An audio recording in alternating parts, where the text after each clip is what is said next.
Dr. V. Chandrasekhar is working as lecturer in philosophy in the Ramakrishna Mission Vivekananda College since 1996. He has been awarded the degree of PhD by the University of Madras for his work in the area Yoga and Analytical Psychology.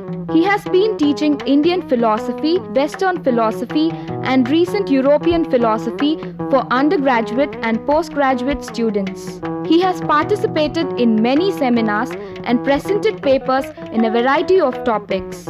He has also reviewed 2 books in Ethics and Indian Culture published by the Tamil Nadu Textbook Society for +2 courses. Welcome to UGC series of lectures in philosophy. Today I have 2 of my students here, one Mr. Tilak. Hello sir. And the other one Mr. Badrinath. Hello sir. Now let us go into our topic. I have been dealing all along with the Greek thinkers starting from pre-Socratics, namely from Thales to Anaximander to Anaximenes so far. Today we will be dealing with 2 more movements that were present at the time of pre-Socratic period. They are the Orphics and the Pythagorean school. Here one thing I must tell you, Orphic system is a religious movement revolving around the mythic figure Orpheus. Nature and scope of the movement is not clear, but some confuse it with Pythagoreanism. That is, here this particular movement, it is not more of philosophy, but a kind of a religious movement. Here many of the people confuse it with Pythagoreanism for the fact that there are certain doctrines that are shared by both these schools, but nothing much is known clearly about this particular system. What we know is only through some of the gold plates buried along with some of the followers of this sect in South Italy. Teachings of the Orphics as against that of the Ionians. So far we saw about the Ionians, the Milesians especially. There are certain differences between the 2 systems, Orphics and the Ionians. Let us see now. Ionians widened the gulf between humanist gods and man. That is, they viewed man differently from the realm of God. God and man were taken to be totally different.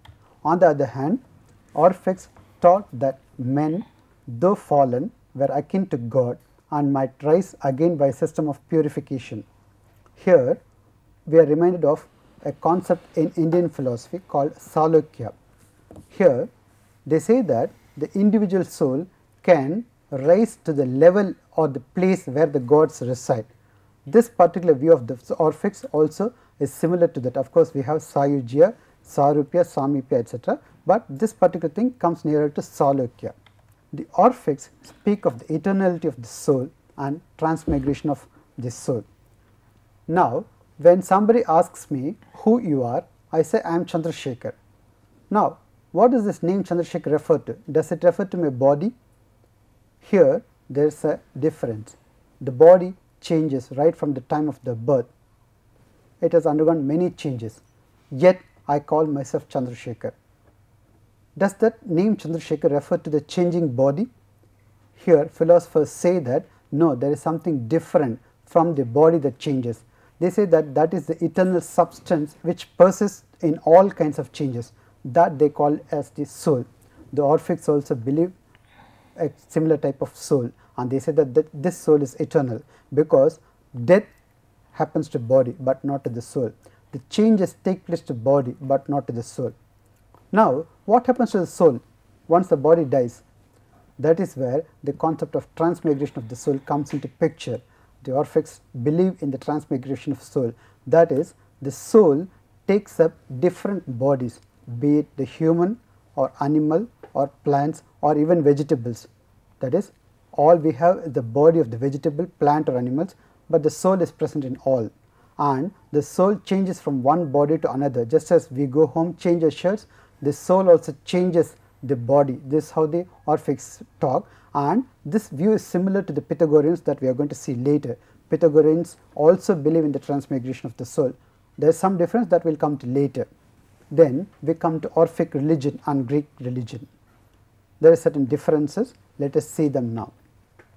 Orphic religion appealed to revelation which had been written in sacred texts. Come on students, can you think of any particular system or philosophy which also deals with, which also appeals to sacred texts? So, all are orthodox schools based on Vedas only. Can you name them? Sankhya, Yoga, Mimamsa. All are orthodox systems. Fine. Something similar to that, Orphics also say that their philosophy is dependent upon revealed texts. Now, this is another new point. It was organized in communities that were open to all. The Orphic movement is an open community where you have different sects of people who have taken up to these promises and accepted the rules of that movement. It is not a closed group, that is what we mean here. But this system did not last long. The degeneration took place because there are no great teachers. However, you must understand one thing, any great system persists as long as you have very good teachers and who are able to carry out the message of their teachers to the disciples, and that is how the Indian tradition also has grown up. Same thing is the case with the Greek tradition, but this particular system did not have much great thinkers. As a result, it degenerated. Now, I have shown you a particular diagram of a triangle, of a right angle triangle. Students, can you tell me what this is? Pythagoras Theorem, sir. What is it? For a right angle triangle, the square of the hypotenuse is equal to the sum of the squares on the other two sides. Now, do you know anything why I am talking about this at this juncture when I am talking of philosophy? Maybe related to philosophy. Maybe. So, you are not sure? Yes, sir. Actually, Pythagoras is a philosopher basically. Also, of course, I cannot say basically, he is also a philosopher. He is well known as a mathematician and he is also a philosopher. Born in 571 BC, lived up to 496 BC. He was the first man to unite science and religion in the Western thought. That is the most important thing for us, because normally we say that science is something different from philosophy. Here was one philosopher at the pre-Socratic time, that is 500 years before Christ, who tried to unite science with religion. He travelled extensively in Egypt and other countries of the East. Here, I must tell you one thing, whatever we know about Pythagoras is through some of the writings that we have through the later thinkers, especially Aristotle and others. We come to know of the philosophy of Pythagoras, and also from that we say we can conclude that he travelled extensively in various Eastern countries. Aristotle and others come to the conclusion because of the oriental flavor that is found in his teachings. Now, I have shown you a map wherein I would like to locate the place where Pythagoras was born. Pythagoras was born at Samos, an island city state in Greece. Of course, in one of my earlier talks I have told about the Greek city states. Greece is not a particular land, but a combination of Greek city states at that point of time, and Samos is one of them. Pythagoras was born at that place. But later on, Pythagoras settled at Croton in South Italy. That is where he founded the Pythagorean Society. And whatever we know of Pythagoras now, or the Pythagorean philosophy, we cannot clearly delineate between the views of Pythagoras and the views of his followers. That is the same we know in Indian philosophy also, because many of the thinkers, the pre-Vedantic thinkers, we are not sure. There is systematizers of Nyaya, Vaisheshika, etc., but then we do not know whether the particular idea was given by the founder of Nyaya or by his disciples. Similar is the case over here. When he settled at Croton, he had very many followers, and they propounded various theories, and some of them even attacked the government. As a result, many of their members were persecuted, that is killed or asked to leave the place. As a result, Pythagoras also left the place and finally settled at Metapontum, again in South Italy. That is what we find here. That is, was born at Samos, then he went to Italy at Croton, South Italy at Croton, founded the Pythagorean Society, and then lived finally at Metapontum, where he is supposed to have died. Now, what is this Pythagorean Society? What is its aims? Primarily, Pythagorean Society is a religious and moral order, not a school of philosophy. It is closely associated with the Orphic sect. That is, Pythagorean Society can be more taken up as a religious movement or an ethical society rather than a philosophical system, because they are not more interested in metaphysical aspects, but they are more interested in bringing out the ethical views of how man ought to live and things like that. Of course, we have a famous example of Lord Buddha in India, who was not interested in metaphysical discussions. Instead, he was talking about how man ought to live, and instead he was talking about sufferings and other things, what affects man and how he can come out of it. Same thing is the case with Pythagoreans. Now, this system, as I said earlier, is closely associated with the Orphic system. How? That we will see in the next slide. That is, when I spoke about Orphic system, I spoke about transmigration of the soul. Here, Pythagoreans also believed in transmigration of soul, that they named as metempsychosis. This is the name given to transmigration of soul. Here, I must say, it is not soul from man to man, but soul from human body to another human body, or to a vegetable body, or to a plant body, etc., etc. Now, when we talk of transmigration, can we say that the soul persists in this world at all? It is always in bondage. Here, philosophers are of the view that whoever believe in soul, they say that the soul takes different bodies, but at one particular time it releases itself from this clutch of body mind complex. How? That is, Orphics say that through the performance of certain rites and ceremonies, the soul can release itself from the bondage of body and mind. Here, Pythagoreans too accept a kind of a performance of ceremonies and rites, but they add belief in certain intellectual pursuits, cultivation of science and philosophy for that. Now, this view of transmigration of soul leads to the ethical views of Pythagoras, and this, I think, this is where your question comes into picture. How does the transmigration of soul lead to the ethical views? Let me show you this particular slide. Killing and eating other creatures result in killing our own kind. We know about ahimsa in India. We Indians are very familiar with the concept of ahimsa because of Mahatma Gandhi, and then before that, can you name any system which spoke about ahimsa? Jainism and Buddhism. Of course. We know what it is: non-killing, non-injury to other creatures. Here, Pythagoreans were very strict in advocating and following non-injury. But why? That is where the concept of transmigration of soul comes into picture. That is, when I say that the soul transmigrates from one body to another, what happens is, if I injure another creature, then I may be injuring my own friend. This one particular author, Diogenes Laertius, explains it thus. When once Pythagoras was watching a puppy being beaten up, and the puppy crying aloud, shouting aloud. That time Pythagoras said, "Stop, do not beat it, for it is the soul of a dear friend. I recognized when I heard the voice." That is, when I injure another creature, since the soul in that creature has already lived in some other creature, maybe Pythagoras says that that particular soul might have been a friend in the previous birth or in some other place. Hence, I must not kill. This is the link that we have between the transmigration of soul and the ethical views of Pythagoras.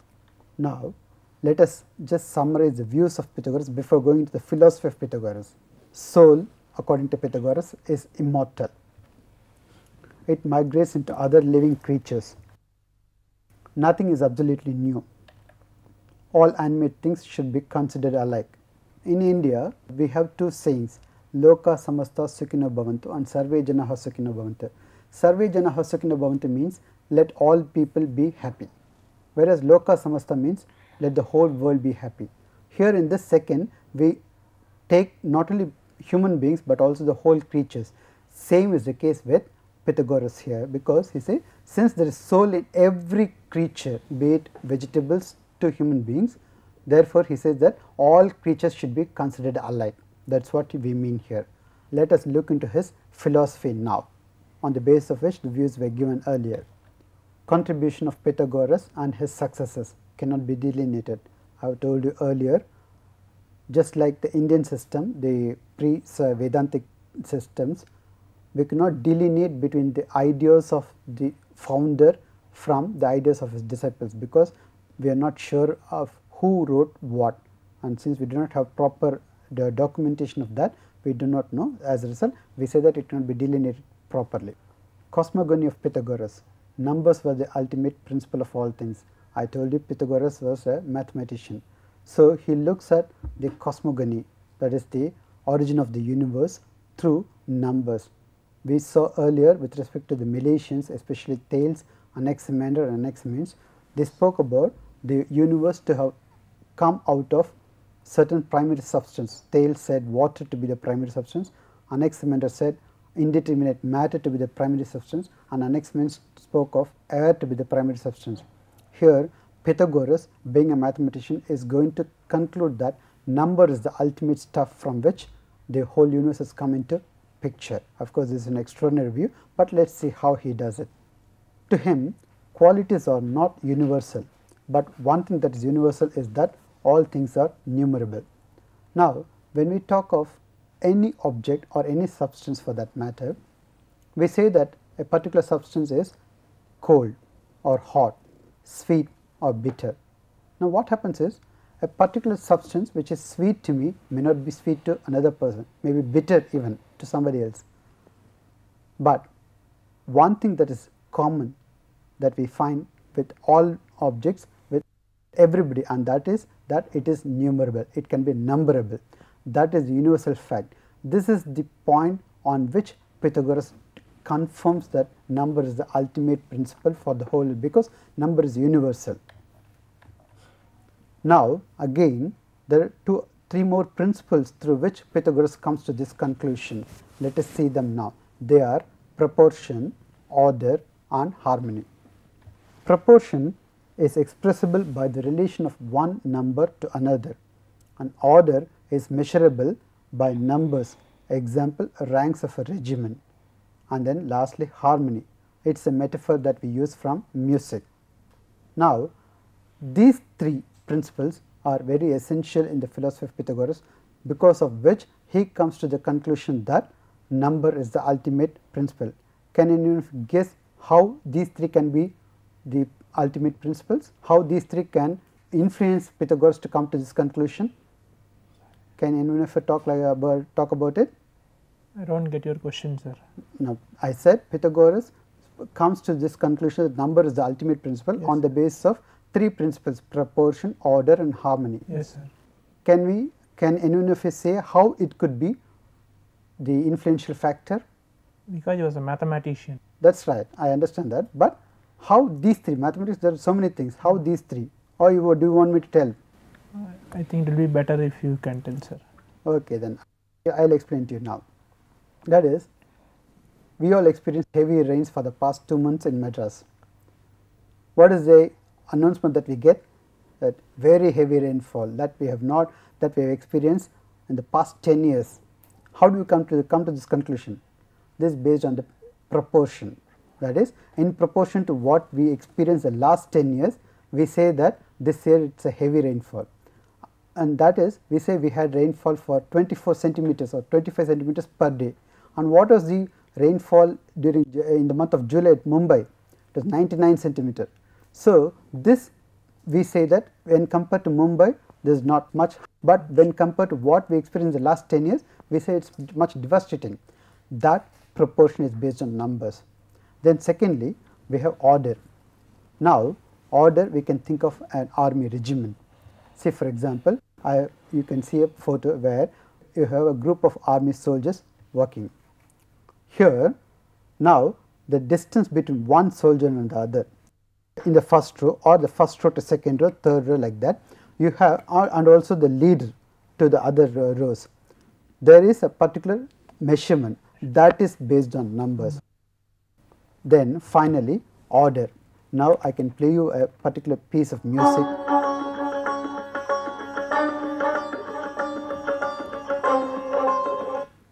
Now you heard a piece of music here.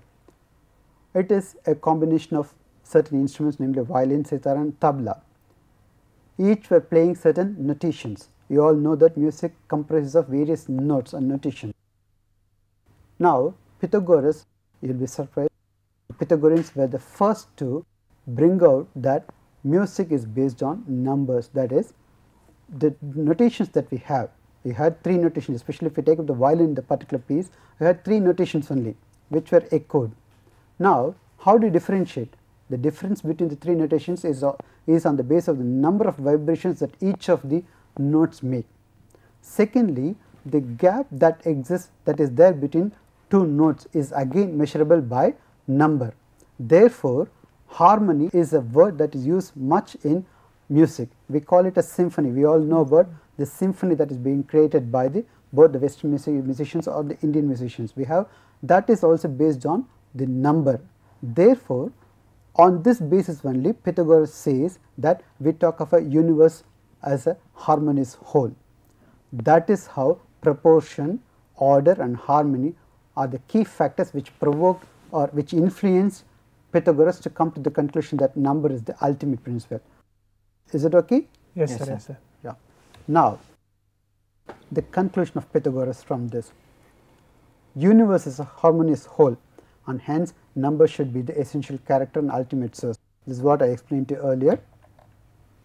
Let us see how this takes place now. Sir, but if I may interrupt you, sir, is the concept of number in Pythagoras abstract or concrete, sir? See, one thing, he talks about numbers and also numbers as the ultimate stuff. Though he speaks about it as concrete, in a concrete manner, it is not very clear, because at a later time he is going to mention numbers for every aspect of human life, right from points to marriage and justice and things like that. As a result, and moreover, Pythagoras themselves are not very certain about this, therefore it is a bit abstract only. Yet he forms a cosmogony, and that is what we will be saying now. Okay, the whole universe is divided into 2, or has got 2 ultimate principles. One he calls it as the even and the odd, or unlimited and the limited. That is, there are 2 pairs of opposites as the fundamental principle in the world. They are even and odd. Here you know what an even number is and what an odd number is. 2, 4, 6, 8 etc. are even numbers, 3, 5 etc. are odd numbers, we know. Here the even numbers, Pythagoras says, are unlimited, because even numbers can be divided into 2. They do not set limit for partition, and hence it is unlimited, whereas odd numbers cannot be divided into 2. Therefore, they are limited. However, I must add, this identification of odd and even pair with limited and unlimited, or unlimited and limited respectively, is not that very clear. Yet Pythagoras makes this kind of a identification between odd and even and limited and unlimited. Of course, there are 10 other such opposites that Pythagoras is going to talk, that will come to later. But here I must tell you one thing, the basic number that we have is a unit, and that unit Pythagoras identifies with fire. Hence, we can also say that fire is the ultimate stuff according to Pythagoras. Of course, not that very clear, but he identifies the central stuff to be fire. Let us see how, and of course, he gives a number for that, that will come to later. The unit or central is fire according to Pythagoras. Let us see the Pythagorean theorem now. All numbers are raised out of unit. Universe is composed of opposites. Fundamental character of opposites is odd and even. Odd is limited while the even number is unlimited. Limit identified with the unit. Now, after having said about the limits and unlimited numbers, Pythagoras also talks about the formation of the world from this. You may wonder how the world can be formed out of number, but yet Pythagoras and Pythagoreans come out with a view, and let us see them now. But one thing, we may not be very certain, but this is how it comes into picture. First, the limit is formed and it proceeds to draw the unlimited towards itself in order to limit it. I told you earlier, the limit, we have the fire that draws the unlimited towards itself. Once it draws the unlimited towards itself, it influences the unlimited to become limited. Once it becomes limited, it becomes something, and that something is the concrete thing that we have. This is how Pythagoras says. That is becoming limited, it becomes a definite something. This is how from that something the world comes into existence, says Pythagoras. Now, the 10 opposites that we can talk of as spoken by Pythagoras are these: limited and unlimited, odd and even, one and many, right and left, masculine and feminine, rest and motion, straight and crooked, light and darkness, good and evil, square and oblong. This of course are the 10 opposites that are basic in the universe that Pythagoras says. However, we shall continue with the views of Pythagoras at a later time, because more than the philosophy aspect, the ethical aspects touched by Pythagoras is much more important to us and relevant to us, because Pythagoras is remembered more for his moral principles. In fact, we can even say that his philosophy is more of a mathematical and a moral philosophy that we will come to later. So far, I was talking to you about the views of Orpheus, and then we went on to the Pythagoreans, wherein of course we still have to complete this portion on Pythagoreans, because Pythagoras speaks more of the ethical side rather than the metaphysical. However, I have spoken about the number theory on which Pythagoras bases his philosophy, and also the origin, the cosmogony of the universe. Let us summarize the talk now. First, we saw the views of the Orpheus as against the Ionians. Secondly, view of the Pythagoreans on transmigration of soul. Third, cosmogony of Pythagoras based on number theory. And lastly, view of the central fire. Now, students, let me also conclude this with certain questions that you can think of from this particular episode. Number 1, bring out the views of the Orpheus. Number 2, write on the Pythagorean ethics with special reference to their doctrine of the soul. Here I am combining both ethical views of Pythagoras with that of the doctrine of the soul. Third, discuss the Pythagorean view of the formation of the world. We shall continue our talk in the next episode, wherein we will be dealing with some of the other views of Pythagoras, especially the ethical views. Thank you. Thank you, Thank you, sir.